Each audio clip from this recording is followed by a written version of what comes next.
takes is one bad day.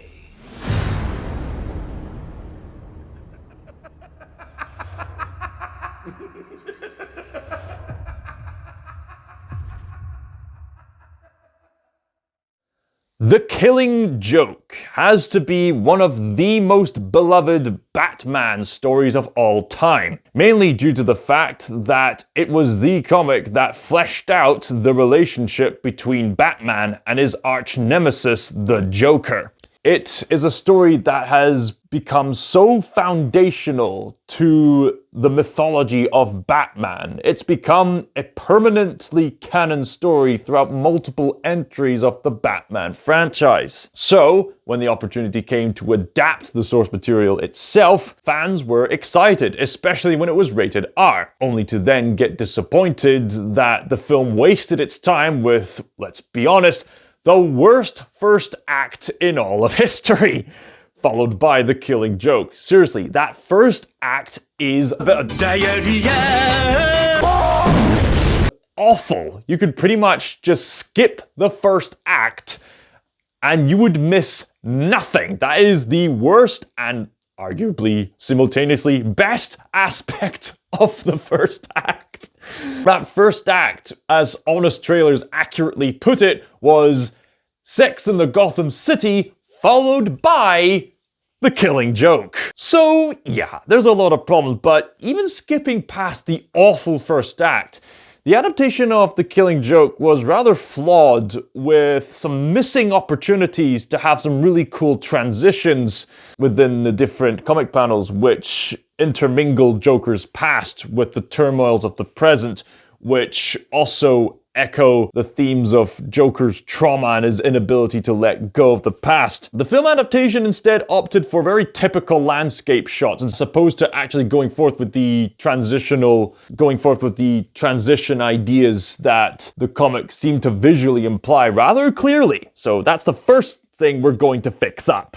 Pardon me. Another major fix we're going to have to make is either remove or fix the first act. The Killing Joke, as it is best suited as a short 40-minute or so movie. That's the way the pacing of the story goes when you really think about it. It would be a rather powerful short movie, and if it was a short movie, they could have their high budget focus more on better animation. Because as the movie is, the actual Killing Joke segment itself, it's fine, it's serviceable, but there were some missed opportunities to really go all the way with a Killing Joke adaptation, as it was true to the essence and sheer wildness of the book. Although there is one aspect of the Killing Joke movie that doesn't really need that much fixing, perhaps some minor tweaks at best.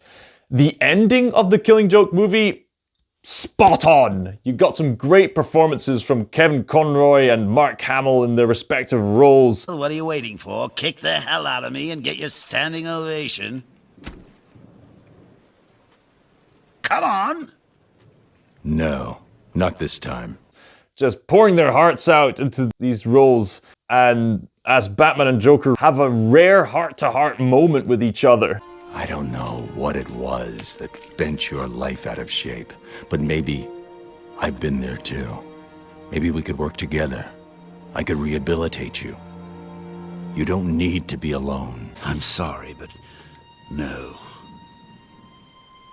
No. It's far too late for that. You could just skip to the part where Joker says, "Come on, get your standing ovation." That bit onward, it's just brilliant. And it's also rather encouraging that after the credits we see Batgirl transition to becoming Oracle. Yeah, pretty inspiring stuff. Speaking of Batgirl, I understand that the intentions of the filmmakers was to give Batgirl some empowerment prior to her tragic incident where Joker shot her in the leg, permanently paralyzing her, before absolutely traumatizing Lieutenant Gordon. I completely understand that motivation, but as the adaptation stands, the first act is absolutely terrible. What they should have done, instead of this stupid soap opera shtick that Batgirl was doing, what they should do instead, if they're going to have the first act, is have Batman have another night where he's campaigning against the Joker, and have it be one of those sessions where Batgirl specifically is aiding Batman in this particular mission. That way, we get a more meaningful setup of this long rivalry between Batman and Joker, as well as visually showcase the meaningful input from Batgirl. Another thing we should probably fix about the Killing Joke adaptation is that when Joker's giving his speech about how he perceives the past and how he perceives the world as a joke, instead of having him say it as an angry rant, portray it like it was in the book. Because there was something so genuine about the way the Joker portrayed his speech in the source material. He's just doing his usual villain shtick. He's trying to put on the happy face, but by the end, he's just so miserable. And he's just sadly saying, "Why aren't you laughing?" Also, another thing to consider, take it or leave it, you might want to consider a little bit of rotoscoping here and there. I think that would really add to the grittiness of the movie. That's my input in how to reconstruct the movie. Do you have any constructive ideas on how the Killing Joke adaptation could be reconstructed? Let me know in the comments down below. I look forward to conversation, but needless to say, I think the version that we've managed to input via reconstruction should serve as a more faithful and more enjoyable adaptation of the Killing Joke than what we got. Thank you for joining me in this video. In the meantime, ScotsThinker signing out.